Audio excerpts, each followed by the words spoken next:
Jangankan hanya ijazah, bahkan berapa anggaran yang dipakai presiden untuk menjamu tamu-tamunya, itu boleh diminta sama publik oleh warga negara.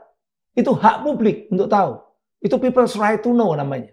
Jadi kalau ada yang ingin tahu berapa jumlah uang anggaran yang dipakai sehari-hari oleh Wakil Presiden Gibran untuk kunjungan, untuk transport, makan minum, itu harus terbuka. Termasuk ijazahnya? Oh iya. Kalau sekarang minta ke Gibran, karena Gibran itu institusi, bisa. Karena Gibran itu badan publik, Wakil Presiden itu badan publik. Kebebasan berpendapat itu didahulukan dibandingkan dengan persoalan pencemaran nama baik. Itu Mahkamah Agung yang nulis begitu. Tapi kan yang aslinya kan belum clear ini. Aslinya kan juga tidak tercoret. Ya. Aslinya juga tidak diubah-ubah. Oh, masih ada di Pak Jokowi kok. Apa nih yang paling utama yang kita bisa lihat dari penetapan Roy Suryo dan kawan-kawan ini, Prof? Problem utama persoalan undang-undang ITE itu bukan di undang-undangnya, tapi di penegak hukumnya. Kalau ini dipakai pasal 32, pakai pasal 35, itu polisi itu kalau pakai itu waduh blow on banget. Dan itu nanti akan membuat Indonesia ini penuh isinya di pengadilan dan di lapas itu isinya korban-korban ITE.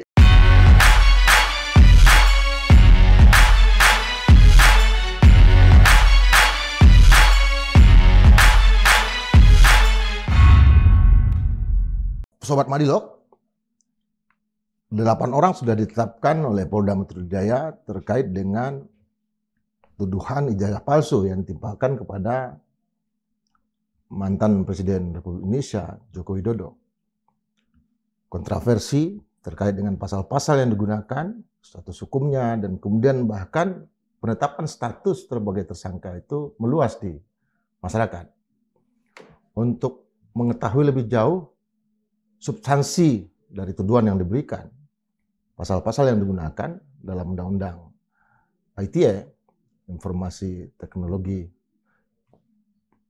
Elektronik, maka kita menghadirkan seorang ahlinya yang juga terlibat dalam proses penyusunan Undang-Undang ITE ini, Profesor Dr. Henry Subiakto atau Prof. B. Selamat datang lagi, Prof. Terima kasih, Bang Indra. Apa nih yang paling utama yang kita bisa lihat dari penetapan Roy Suryo dan kawan-kawan ini, Prof? Terkait dengan pasal-pasal yang digunakan. Ada KUHP di sana terkait dengan fitnah dan ada Undang-Undang ITE.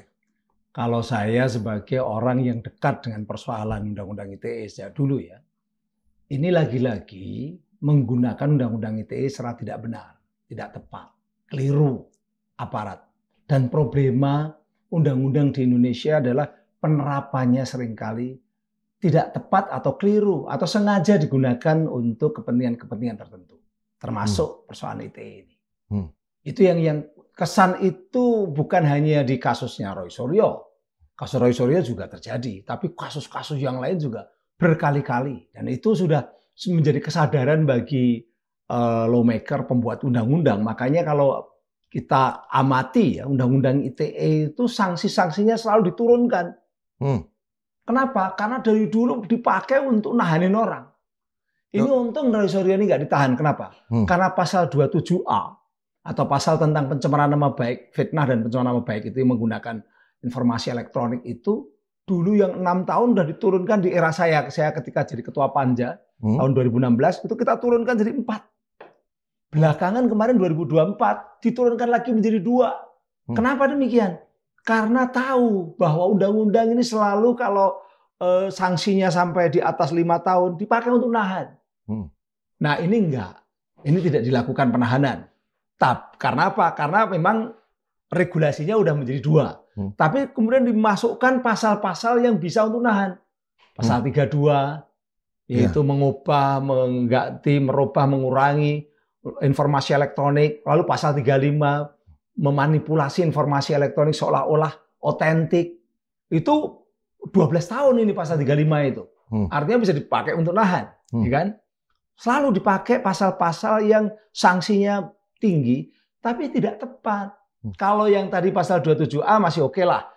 Orang bisa mengatakan ini pencemaran nama baik, ini bisa fitnah kalau ternyata ijazahnya asli, kan begitu.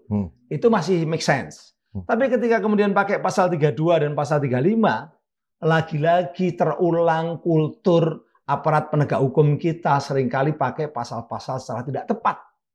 Itu yang pertama saya lihat. Gitu. Kalau melihat konstruksi hukumnya, benar nggak pasal 32 dan pasal 35 ini pasal titipan?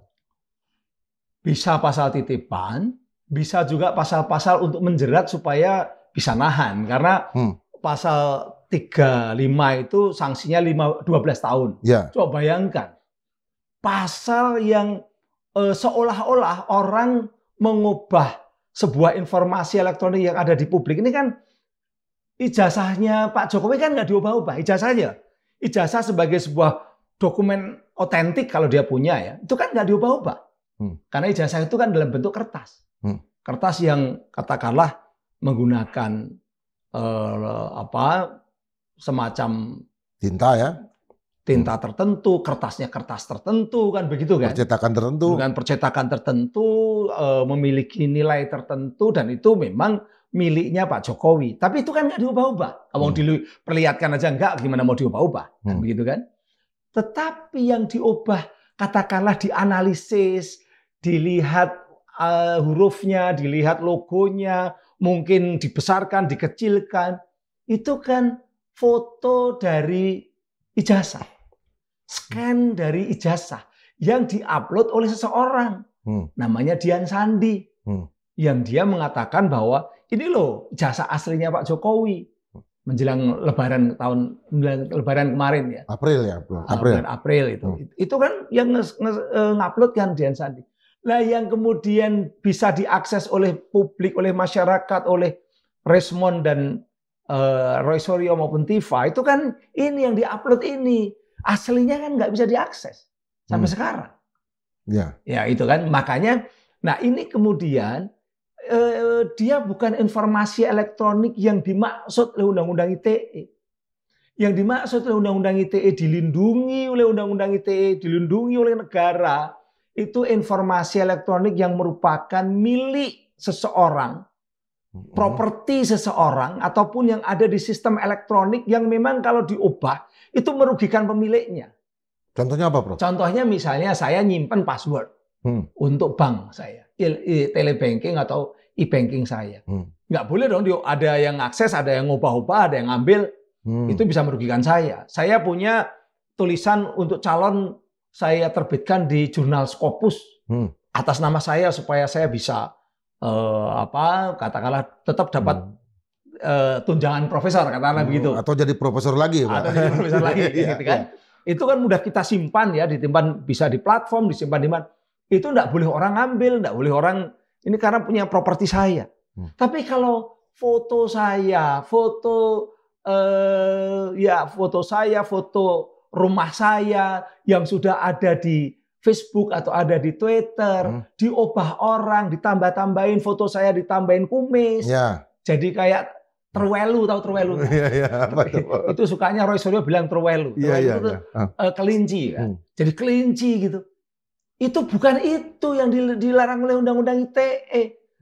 Enggak, itu hanya bisa mencederai saya dalam artian etika. Wah, mosok wajah seganteng ini jadi kelinci kan begitu kan. Itu kita tersinggung, tapi ya hanya itu etika, melanggar etika. Tapi bukan itu maksud dari Undang-Undang ITE pasal 32 maupun pasal 35. Pasal 35 lebih, yang 12 tahun itu. Pasal 35 itu mengubah informasi elektronik seolah-olah otentik. Otentik ini kan berarti apa? Seolah-olah asli.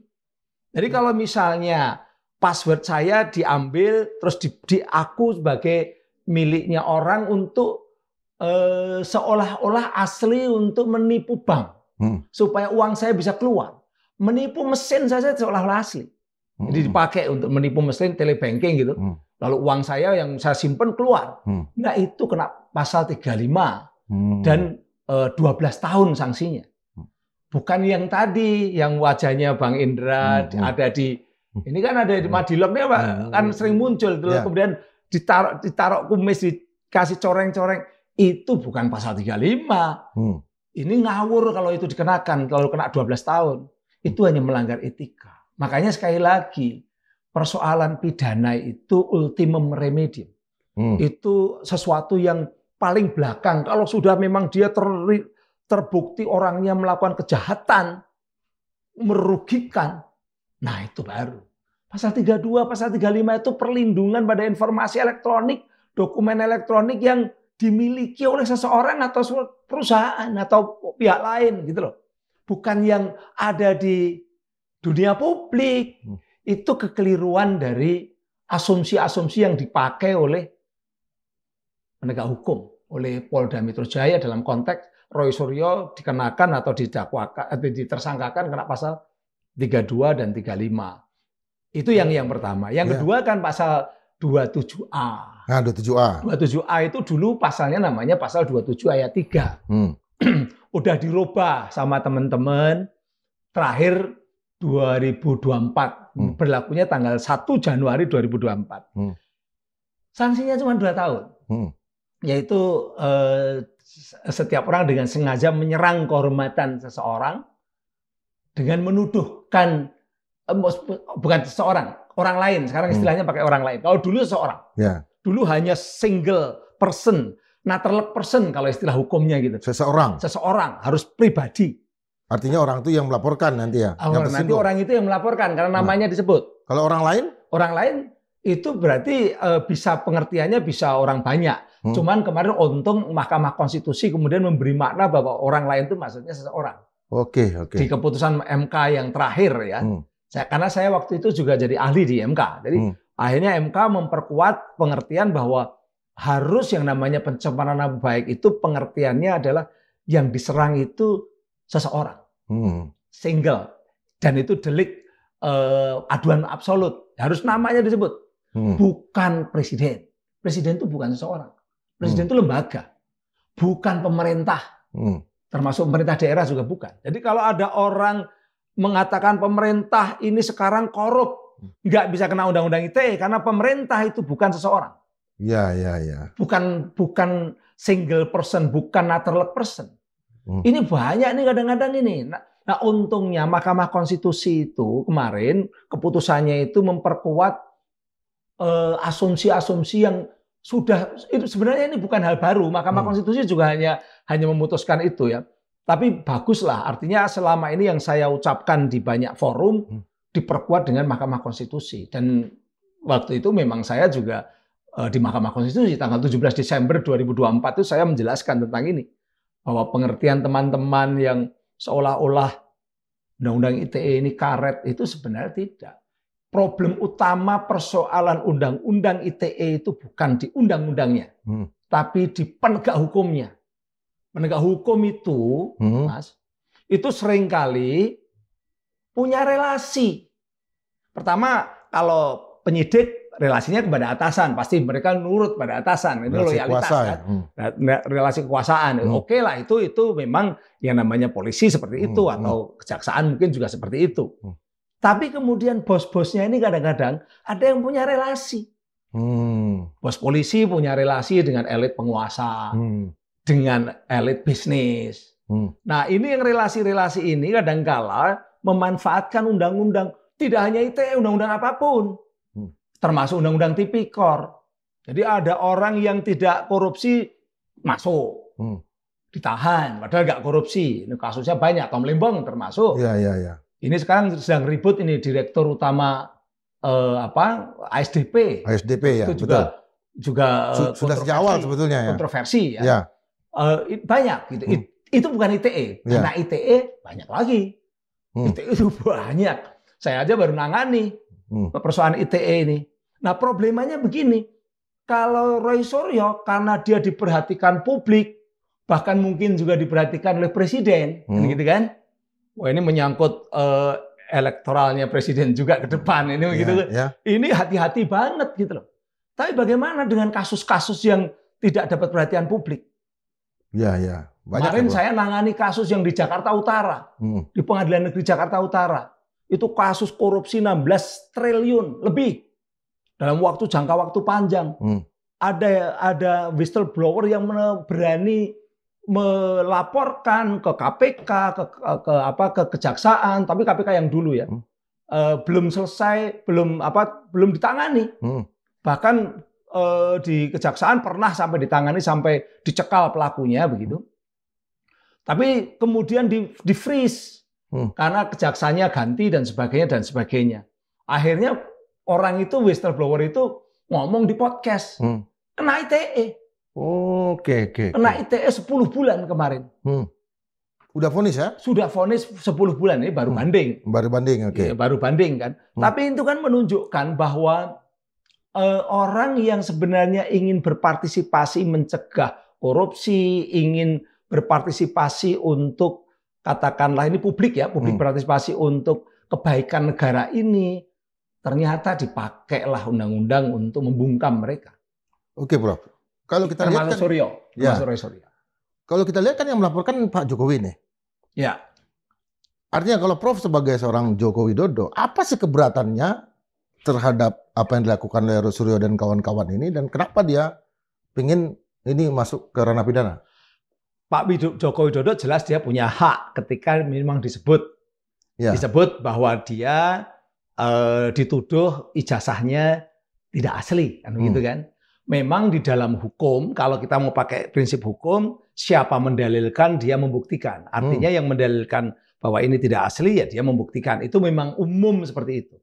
Problemanya adalah kasus ini udah kasus yang berlarut-larut. Bukan hanya Roy Suryo, tapi sejak Bambang Tri. Betul. Ada Gus Nur yang sempat itu dan sempat dipidana.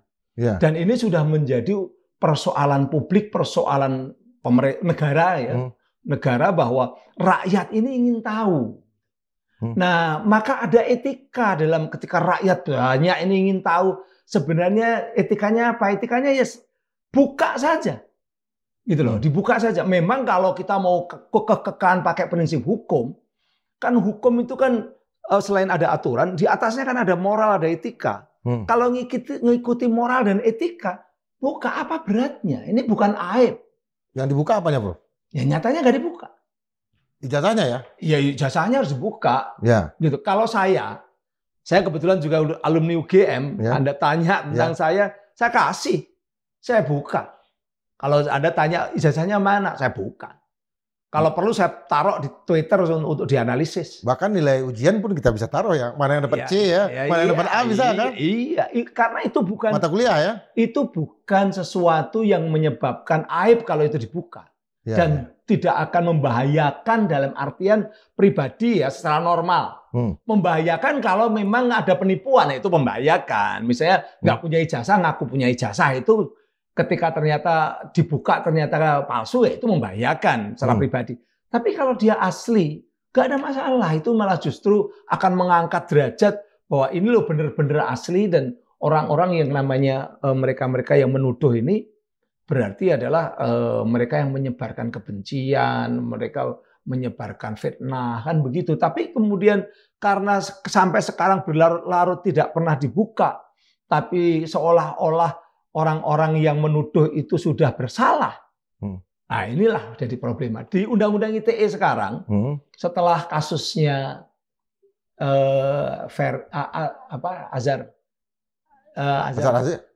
Azhar ya, si LBH ya. LBH yang kemarin Iya. Haris Azhar. Ya. Azhar dengan Pak Luhut kasusnya itu kan diputus Mahkamah Agung. Diputus Mahkamah Agung kan. Di situ memang ada semacam anti-slap. Anti-slap itu terkait dengan bahwa publik itu jangan dipersulit ketika dia berpartisipasi untuk kebaikan, untuk berpartisipasi untuk mengungkap hal-hal yang memang dibutuhkan oleh masyarakat, gitu kan. Jangan istilahnya jangan ditakut-takuti gitu ya dengan undang-undang itu. Ini kalau dulu awalnya anti-slap itu hanya untuk kasus-kasus lingkungan, sekarang dilebarkan oleh Mahkamah Agung. Artinya orang-orang yang ingin menyuarakan kebenaran, apalagi dasarnya adalah riset, itu dia dihormati oleh negara.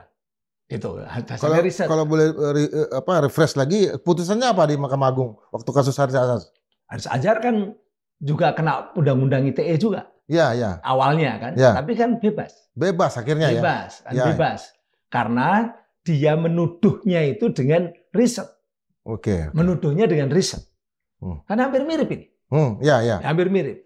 Nah, itu sebenarnya adalah pelajaran dari keputusan Mahkamah Agung tahun 2024 terhadap Haris Azhar. Nah, ini bisa juga berlaku gitu loh.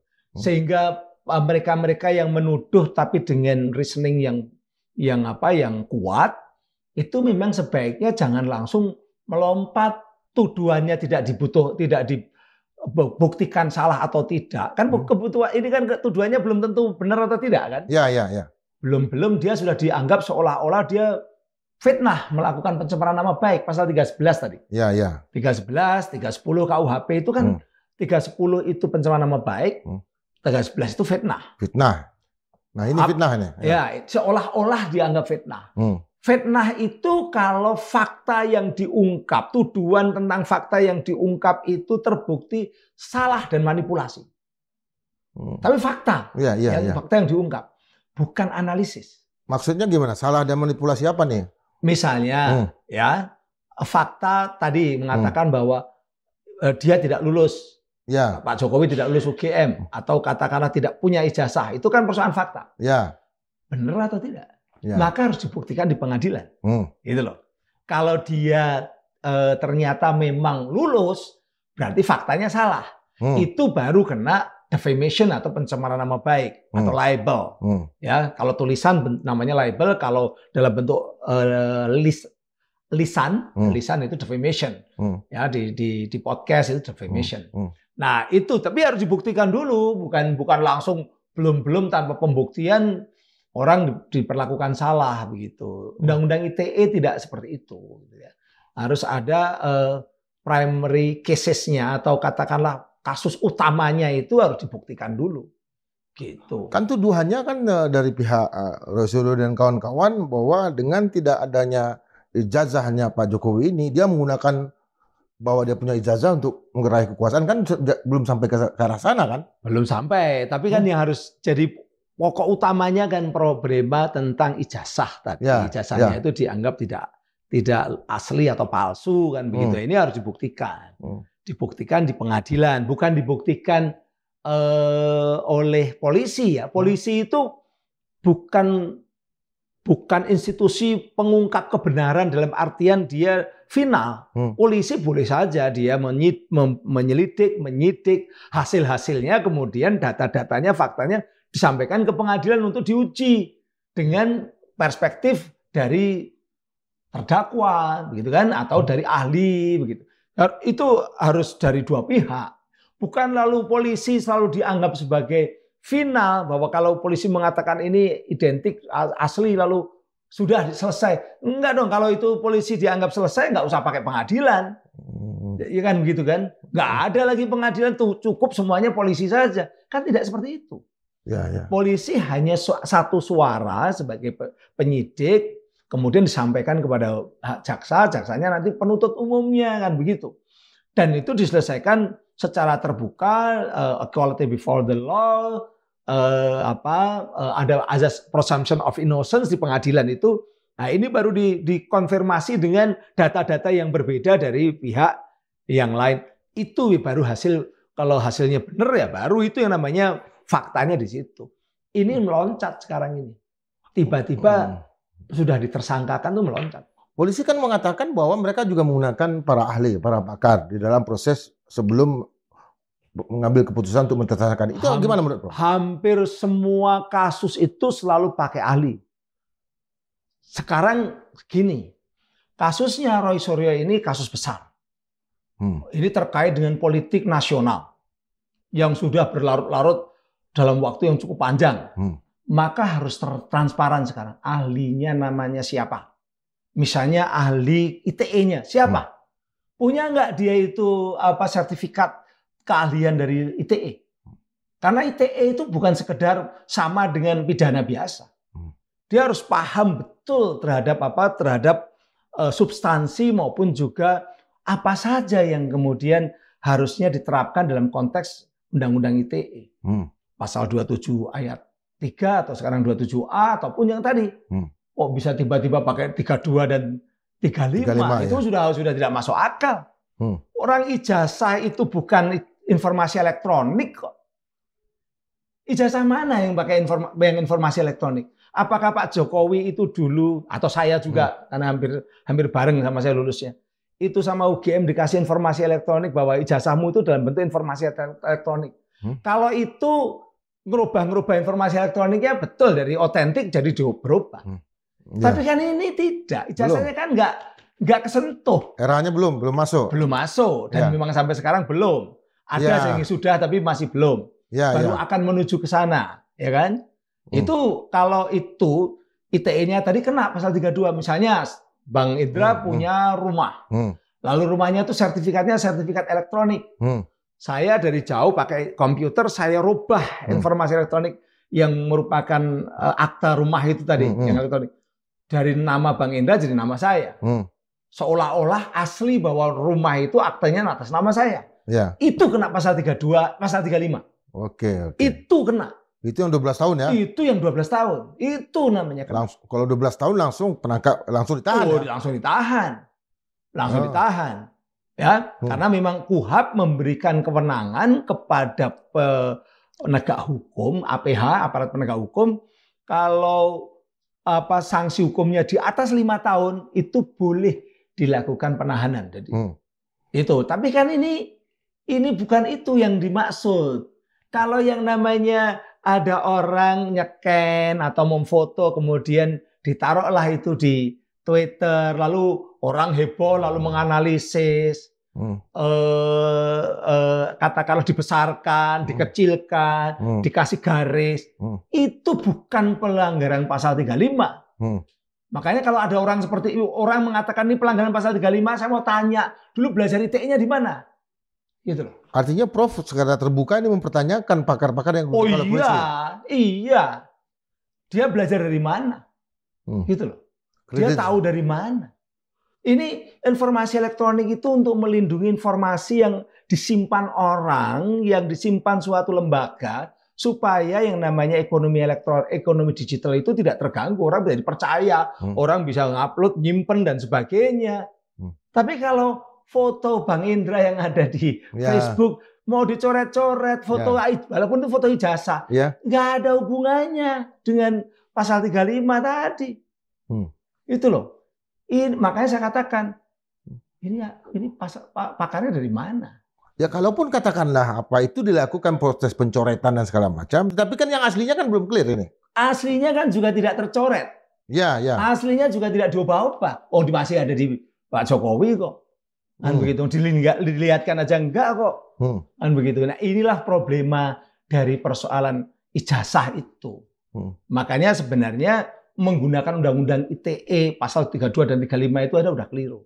Udah keliru. Keliru. Pasal 27A bisa. Memang saya katakan bisa, tapi juga nggak bisa untuk nahan karena hanya 2 tahun. Itu tidak bisa untuk nahan. Dan itu pun di era setelah pasca Haris Azhar tadi, kebebasan berpendapat itu didahulukan dibandingkan dengan persoalan pencemaran nama baik. Itu Mahkamah Agung yang nulis begitu. Kebebasan berpendapat yang berbasis terhadap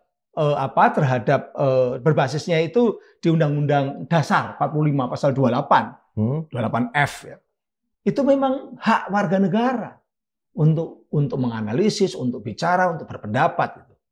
Itu kalau dia menyangkut kepentingan umum, ini kan kepentingan umum.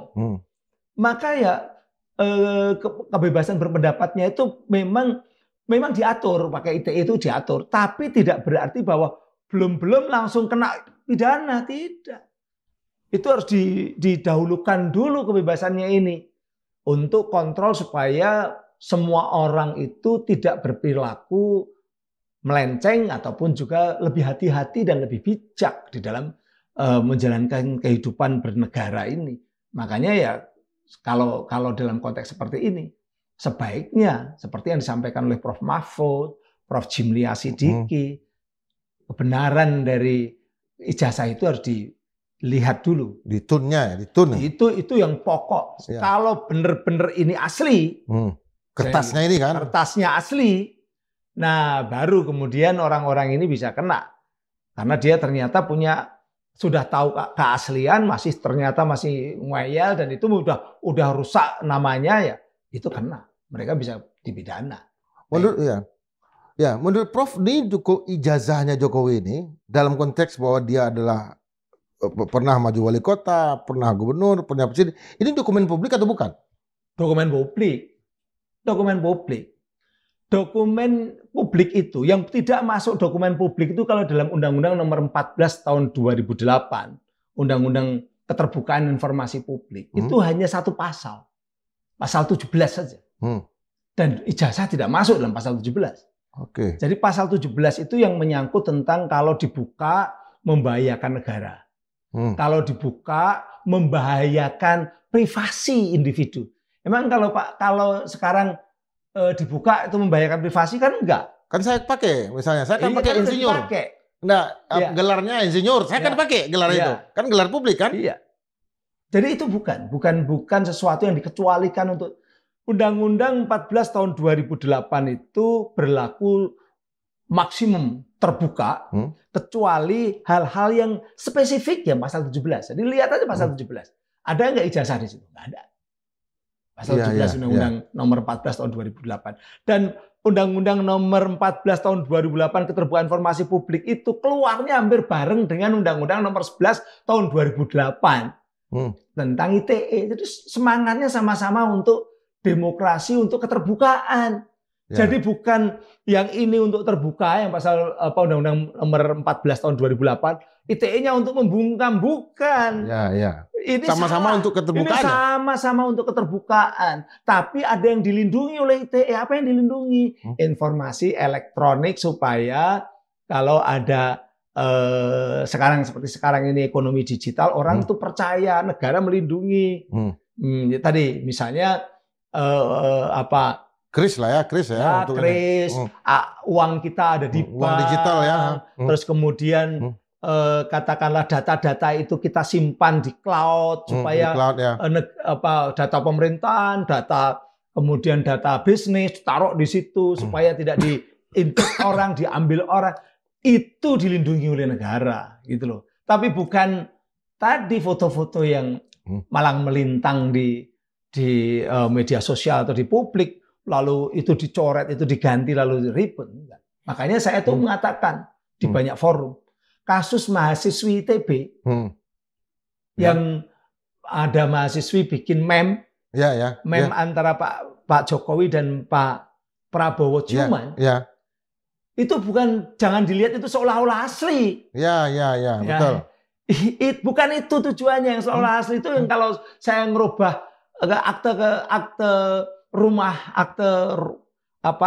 kepemilikan rumah, hak miliknya Mas Indra, saya rubah namanya, saya ganti, saya itu seolah-olah asli. Kalau itu adalah pelanggaran etika pemimpin, kok seolah-olah ciuman, tapi itu kan bagian dari kritik.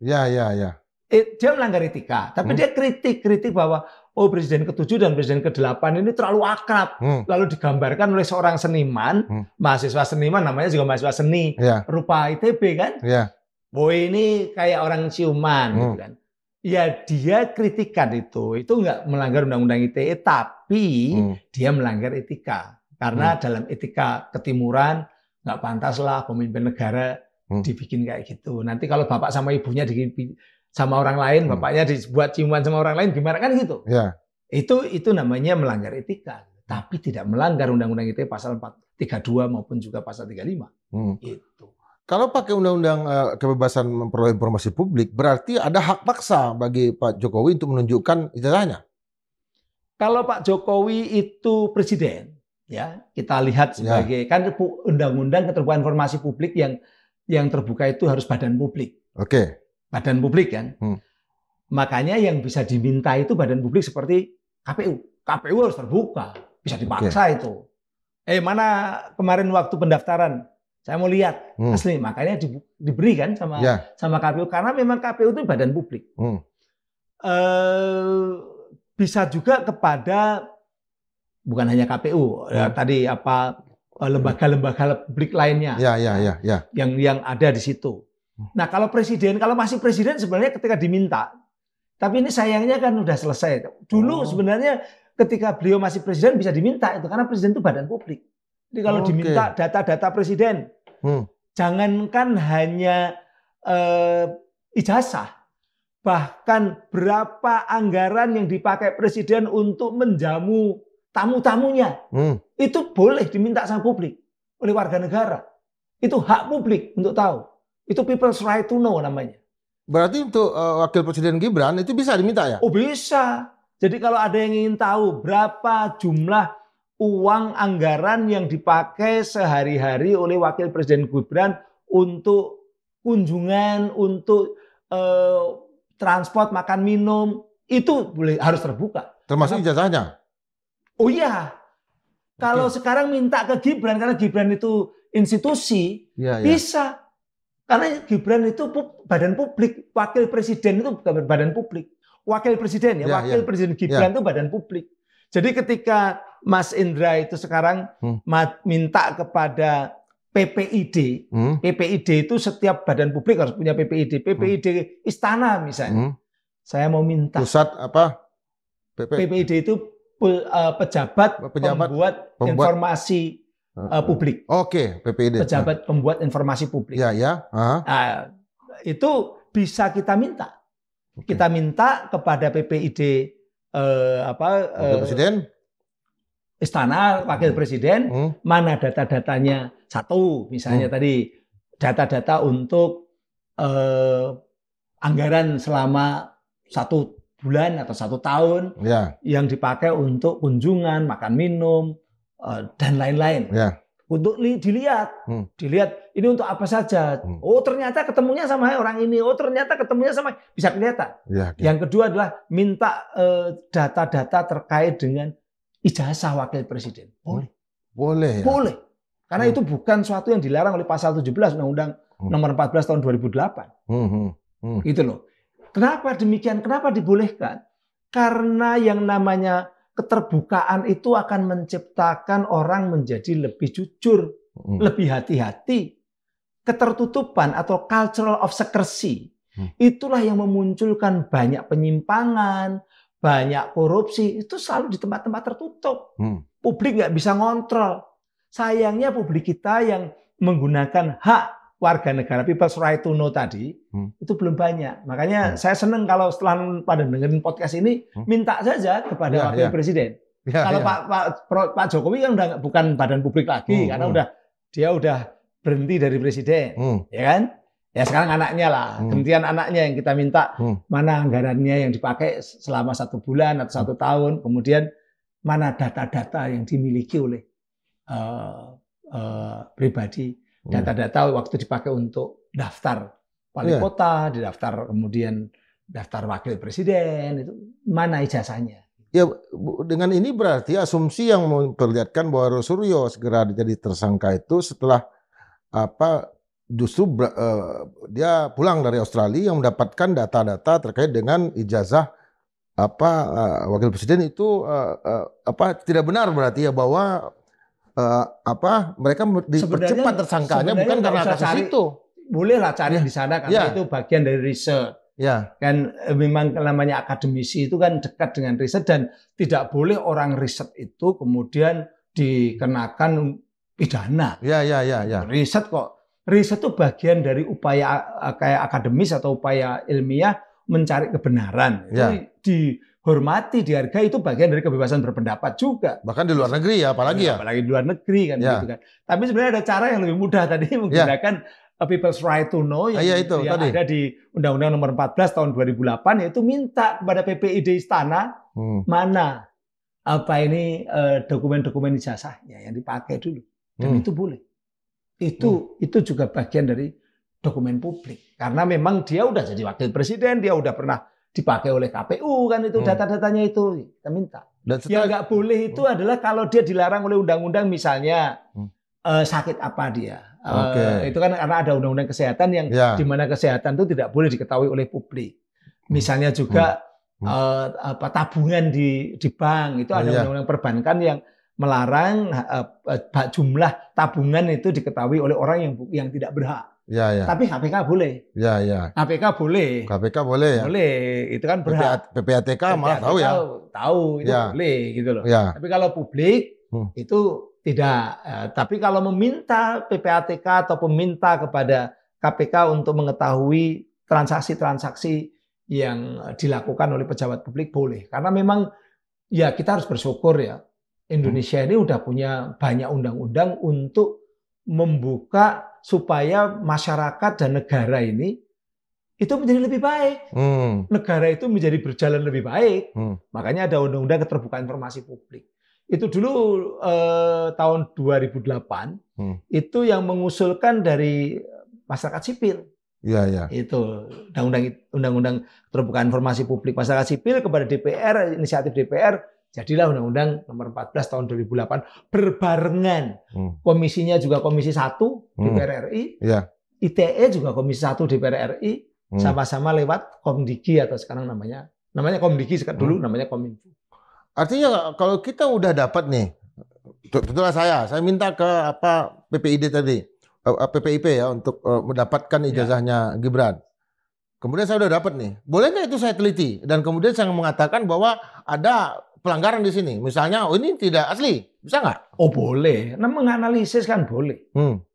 Menganalisis ini asli atau tidak. Dilihat dibandingkan dengan ijazah orang-orang sebelumnya misalnya. Boleh. Yang satu angkatan segala macam. Kan yang dilakukan Roy Suryo itu boleh ya. Yang tidak boleh adalah nuduh. Nuduh yang ternyata tuduhannya itu manipulasi.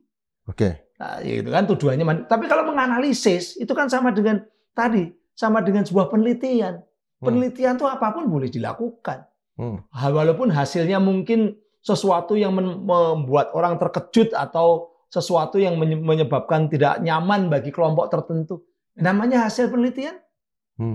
Yang tidak boleh adalah berbohong, menipu. Ya, kalau penipuannya itu ternyata kurang akurat sekalipun, tapi bukan sesuatu yang sengaja, itu masih bisa dimaafkan.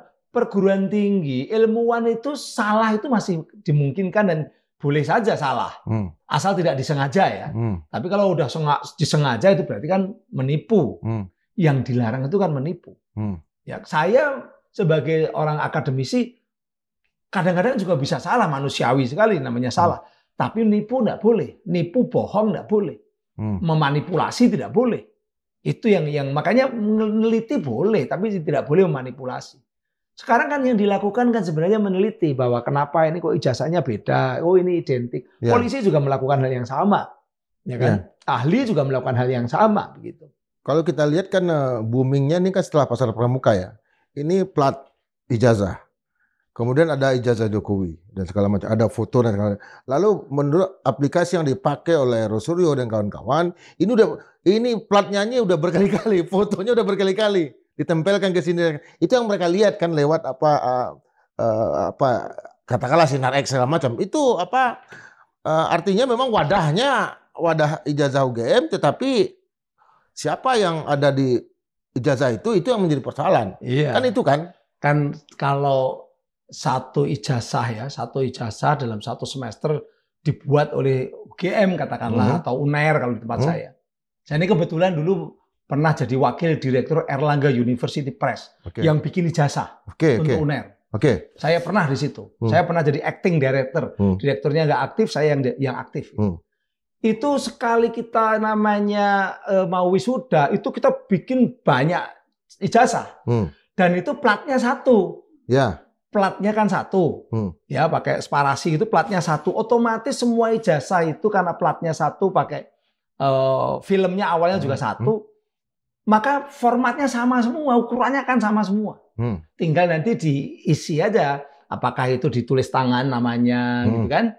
Yang kalau dulu pakai tulis tangan. Tulisan indah. Ya. Sekarang ada yang di print dengan bagus, gitu kan? Tapi sekali lagi, satu periode waktu yang lulus itu pasti formatnya sama karena pakai plat yang sama. Nah itu makanya dianalisis ini ketika logonya yang satu lurus persis simbol UGM-nya sama katakanlah yang lain itu lurus misalnya begitu simetris dan ya, segaris gitu. Kok yang ada yang tidak segaris? Nah itu kan pasti loh ini plat berbeda kan gitu. Oke. Oh, itu kan plat berbeda itu makanya analisis itu menjadi sesuatu yang hal-hal yang wajar orang menganalisis dan itu boleh. Undang-undang ITE nggak ngelarang orang menganalisis kan. Kalau menganalisis disalahkan dianggap melakukan perubahan, mengurangi dan menambah. Itu mahasiswa saya pada masuk penjara semua karena kan kalau di komunikasi itu kan teks analisis, menganalisis teks, menganalisis foto, menganalisis video, menganalisis teks, gambar, lambang, semua dianalisis, semiotika, ataupun analisis yang lain, teks critical discourse analysis itu kan teks semua yang dianalisis. Teks itu tidak berarti kertas ya. Iya, bisa macam-macam. Gitu. Ini teks, ini adalah teks. Ini teks, gitu kan. Itu kan teks analisis teks. Kalau kemudian oleh polisi dikatakan, ini melanggar undang-undang ITE karena informasi elektronik diubah-ubah. Wah, ini mahasiswa saya terancam semua yang melakukan teks analisis. Gitu loh. Ini semua lulusan ilmu komunikasi yang pakai teks analisis bisa kena semua. Apalagi saya kan semiotika. Udah kena ya, melanggar hukum. Itu makanya ini penerapan yang salah. Sekali lagi, problema utamanya adalah undang-undang ITE ini seringkali diterapkan secara salah oleh orang-orang yang punya tujuan tertentu untuk tujuannya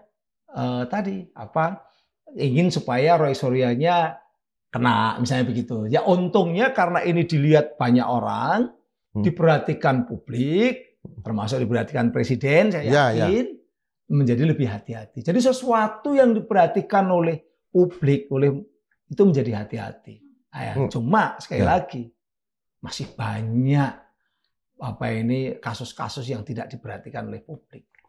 Oke, coba Prof, tadi masih banyak ya selain kasus Roy Suryo ini. Kita tahu persis bahwa penggunaan undang-undang ITE ini menjadi boom ke publik kan waktu kasus Berita kan. Seberapa banyak Prof yang orangnya jadi korban? Itu untuk yang itu sekitar hampir 200 kasus ya. 200 kasus yang sampai ke pengadilan.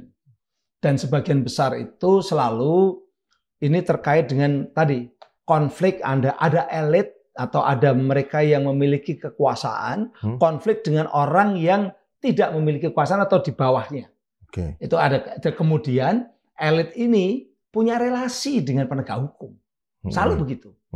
Beberapa waktu yang lalu ya, yang kalau di Bogor tahun 2022-2023 itu seseorang anak muda yang jualan gamis pakaian Muslim, dia protes kepada sebuah pesantren, karena di pesantren itu ditaruh spanduk-spanduk tulisannya tidak boleh membeli pakaian di luar koperasi milik pesantren. Nah, yang penjual ini kan merasa dirugikan secara ekonomi, lalu dia protes pakai TikTok. Kena undang-undang ITE, pasalnya pasal tentang penyebaran kebencian sara, hanya gara-gara yang punya pesantren itu dia keturunan Arab. Ini orang pribumi, seolah-olah ini adalah persoalan sara. Ditahan sampai 5 bulan. Saya bantu, namanya Wahyu. Saya bantu itu. Itu baru tahun 2022-2023 di Pengadilan Negeri Jakarta Selatan. Banyak. Jadi setelah Berita itu banyak di Bantul, di Jogja ada yang namanya Ervani, itu juga ditahan hanya gara-gara dia ngeluh di Facebook suaminya dipecat dari suatu toko begitu ya, satpam suaminya. Lalu dia ngeluh bahwa itu bosnya suaminya itu seperti anak kecil. Wah, kena undang-undang ITE, ditahan dia sama di kejaksaan waktu itu, kejaksaan atau kepolisian ya. Saya bantu. Padahal itu bukan. Yang namanya orang ngomong di Facebook bahwa seorang pimpinan seperti anak kecil, apa bedanya ketika dia disebut seorang pimpinan seperti anak besar? Atau seperti orang tua? Itu kan opini. Opini itu di dalam defamation, persoalan hukum defamation tidak bisa dipidana. Opini, menilai, mengevaluasi, menganalisis, nggak bisa dipidana. Itu karena itu pendapat ya? Karena itu pendapat. Freedom of the press ya Pak? Itu freedom of opinion. Ya? Of opinion ya? Ya. Dan opini nggak bisa dipidana. Jadi kalau saya mengatakan, wah ini seperti anak kecil, seperti anak dewasa, seperti orang tua, nggak bisa. Kalau seperti orang Barat? Apa ini seperti orang Barat, ini seperti orang Timur, nah, itu nggak bisa dipidana. Ini seperti orang Sumatera katanya, itu seperti orang Ambon, itu bisa nggak? Nggak bisa. Nggak bisa juga ya? Bisa. Karena persepsi itu melekat ya? Namanya saya menilai sesuatu masuk dipidana. Menilai baik dan menilai buruk itu sama-sama opini. Tidak boleh dong kalau buruk lalu dipidana. Itu kan berarti kalau gitu banyak orang yang menuduh orang Minang pelit itu masuk penjara. Iya. Nanti undang-undang ITE ini kalau tidak saya luruskan, dalam artian kita tidak meluruskan bareng-bareng seperti ini, itu isinya di pengadilan dan di lapas itu isinya korban-korban ITE. Karena kan apa? ITE ini kan menyangkut penggunaan internet, penggunaan komputer atau sistem komputer ya. Orang berkomunikasi dengan komputer atau sistem komputer atau media elektronik. Itu kan ITE. Kan sekarang ini kan jumlahnya semakin lama semakin banyak. Ya. Isinya kan semua orang pakai informasi elektronik. Ada yang ribut dengan tetangga, ribut dengan teman di WA group. Semua pakai ITE. Dan kan sekarang penuh nanti. Dan sekarang jadi konten kan? Jadi konten. Malah yang ribut itu kan malah jadi konten sekarang. Iya, kita kalau nggak utuh menontonnya, seolah-olah itu keributan yang tidak sengaja, padahal disengaja kan? Iya. Tapi karena engagement, kalau ribut itu kan engagement dari platform kan. Iya. Kalau di luar negeri, sekali lagi di luar negeri, kalau ada konten-konten bermasalah yang memang melanggar undang-undang, ya hate speech misalnya. Hate speech itu penyebaran kebencian berdasarkan suku, agama misalnya. Itu di Uni Eropa dilarang. Jadi kalau ada hate speech, platform yang harus menghilangkan itu, yang harus memoderasi itu. Platformnya harus tanggung jawab. Jadi misalnya hate speech itu ada di Twitter, platform yang harus bertanggung jawab, bukan orang per orang saja, tapi platform, sehingga platform itu tidak hanya terima keuntungan dan hasil ekonomi, tapi dia juga harus jadi gatekeeper, harus jadi yang menyeleksi untuk memoderasi supaya tidak terjadi persoalan-persoalan hukum. Itu platform. Itu yang terjadi dengan Donald Trump yang diblok sama Twitter. Coba. Donald Trump oleh Twitter itu diblok akun-akunnya. Bolsonaro itu presiden Brazil. Itu WhatsApp-nya ketika dia kampanye, ketika Pilpres 2018, itu Bolsonaro itu ada ribuan WhatsApp yang kemudian diblokir. Karena apa? Dia digunakan untuk kampanye dan kampanyenya itu tadi hate speech dan juga hoax. Maka yang bertanggung jawab itu WhatsApp-nya. Gitu. Iya. WhatsApp-nya. Nah kalau kita ini, makanya Donald Trump bikin platform yang berbeda ya. Makanya dia bikin platform yang berbeda. Sekarang kan dia bertentangan sama si Elon Musk. Iya. Dulu sama Elon Musk ya. Iya, oke. Sekarang bertentangan sama Elon Musk.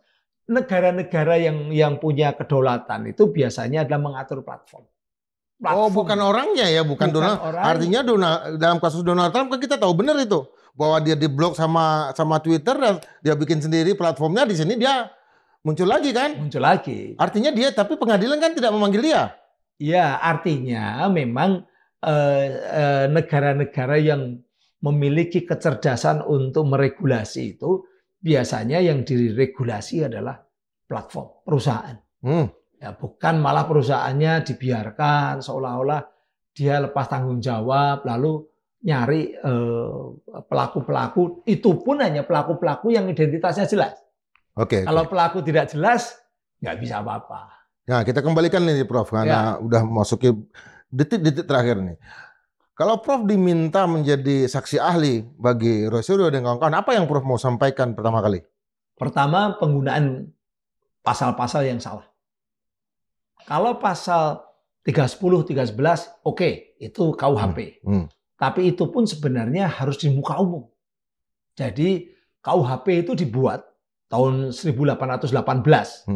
Kemudian diberlakukan tahun 1918 juga. Itu zaman nggak ada internet.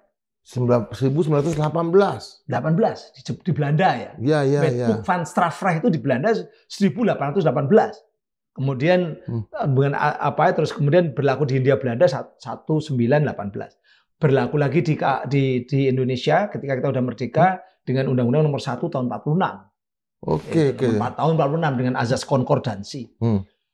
Itu semua adalah harus dilakukan di depan umum. Jadi pencemaran nama baik itu terang agar diketahui umum. Umum itu apa? Dalam pengertian KUHP adalah orang banyak yang ngumpul. Orang banyak yang ngumpul atau pakai surat kabar kalau dulu gitu. Kalau nggak salah tuh Ki Hajar Dewantara Does Dekker kena pasal itu ya? Itu memang dulu dipakai untuk mengenai mereka-mereka pejuang-pejuang Indonesia, gitu kan. Nah, jadi ada Hadze Artikelen maupun juga Hadze Artikelen itu istilahnya Hadze Artikelen. Pasal-pasal penyebaran kebencian, pasal-pasal penghinaan pada penguasa itu Hadze Artikelen. Dan itu sebagian besar sudah dihilangkan oleh Mahkamah Konstitusi, sudah di judicial review oleh Mahkamah Konstitusi. Ya, tinggal 310, 311. Karena 310 kenapa tidak? 310 itu melindungi individu. Individu tidak boleh diserang oleh individu yang lain. Karena memang diserang dalam artian difitnah atau dicemarkan nama baiknya. Bagaimanapun juga orang itu kalau dia dicemarkan nama baiknya, hidupnya tidak normal. Misalnya kalau saya dituduh menghamili anak tetangga gitu. Kebetulan tetangganya memang sedang hamil. Itu kan itu bisa ribut satu rumah, bisa satu kampung bisa ribut. Itu nama baik. Makanya tidak boleh seperti itu. Makanya itu dilindungi oleh Undang-Undang ITE maupun KUHP yang pasal 310, 311. Bedanya kalau 310 itu dia menuduh asal-asalan tanpa tanpa check and recheck begitu. Mengabaikan kebenaran. Kalau 311 itu sudah tahu orang ini orang baik, tidak salah, tuduhannya keliru, tapi masih aja dia nekat nuduh, hanya ingin menghancurkan orang yang dituduh. Nah itu 311, fitnah itu namanya, kan gitu kan? Itu, tapi sekali lagi itu adalah di depan umum. Di depan artinya masyarakat umum, bukan di internet. Kalau internet pakai 27A sekarang atau 227 ayat 3 gitu loh.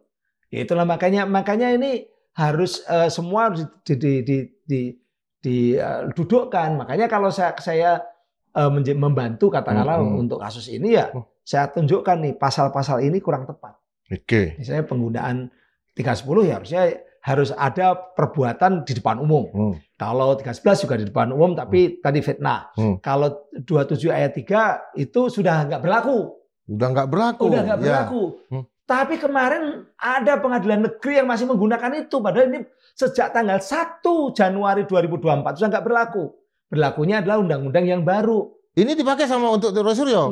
Bukan. Roy Suryo enggak. Oh, enggak pakai itu ya? Enggak pakai itu, pakai 27A. Kalau 27A ya, Itu sudah kayaknya udah mulai belajar lah. Tapi yang kasus di Jakarta Utara masih dipakai ya? Masih pakai, padahal udah pengadilannya aja udah tahun 2025. Yang whistleblower tadi kan? Yang whistleblower ya? Yang whistleblower itu. Ya, nah, itu keliru. Nah, oleh karena itu ini memang harus disisir satu-satu. Yang jelas pasal 32, pasal 35 nggak kena. Itu keliru penerapan. Jadi sangat terbatas Prof pada pasal yang 27A 27A aja ya. 27A yang sanksi pidana maksimumnya cuma 2 tahun dan 400 juta maksimum dendanya itu. Tapi itu jadi nggak bisa ditahan. Itu iya dan nggak bisa ditahan karena di 2 tahun. Ya. Makanya kalau sampai ditahan berarti kan pakai 32 sama 35. Padahal itu keliru. Pakai itu. Gitu kan. Bakal banyak catatan ya di sana ya. Catatan banyak, bahkan bukan itu. Bukan itu. Itu kalau itu pakai 32 35, nanti tadi penjara penuh. Karena orang yang bikin meme, ngerubah wajah orang, AI, kena semua nanti kena pasal 32 35 nanti. Gitu loh. Padahal itu kan sekarang permainan anak-anak sekarang. Ya, artinya kemarin saya main TikTok, saya jarang sekali ya, live segala macam. Tiba-tiba handphone saya diambil, bibir saya jadi merah. Iya. Itu bisa dikenakan nanti. Iya, kalau kan sama. Padahal saya nggak suka, kok bibir saya jadi merah. Merubah informasi elektronik. Oke. Makanya kalau ini dipakai pasal 32, pakai pasal 35, itu polisi itu kalau pakai itu tuh waduh blow on banget. Dan itu nanti akan membuat Indonesia ini penuh penjaranya gara-gara orang wajah orang di mewek gitu. Oh iya. Atau kayak Joker ya. Kayak Joker dibikin gitu. Dibikin mem itu gitu loh. Jadi sekali lagi ini untungnya kan ini dilihat orang banyak ahli juga bisa berpendapat. Ya saya termasuk mengingatkan bahwa salah kalau pakai pasal 32 dan 35. Seingat saya banyak sekali yang cari ahli tapi sedikit Prof. Dan Prof antara yang sedikit itu. Yang tentang IT ya. Oke Prof. Terima kasih. Ya. Sobat Madilog, bicara dengan Prof B ini seperti bicara dengan dalam serial Wiro Sableng itu kakek segala tahu. Tapi bukan situ gendeng ya. Artinya beliau ini sangat mendalami bidang-bidang yang memang lagi kebutuhan kita sekarang. Kasus Roy Suryo itu bukan hanya terkait dengan Roy Suryo dan kawan-kawan, tetapi juga mencakup kita semua. Apabila kasus ini tidak kita clear, klarifikasi untuk membahas apa yang terjadi dalam, itu kita juga tidak memiliki pengetahuan. Makanya sambil persidangan atau pemeriksaan berjalan, kita akan tetap menghadirkan Prof B dalam kesempatan berikut. Sampai jumpa dan tetap berpikir merdeka 100%.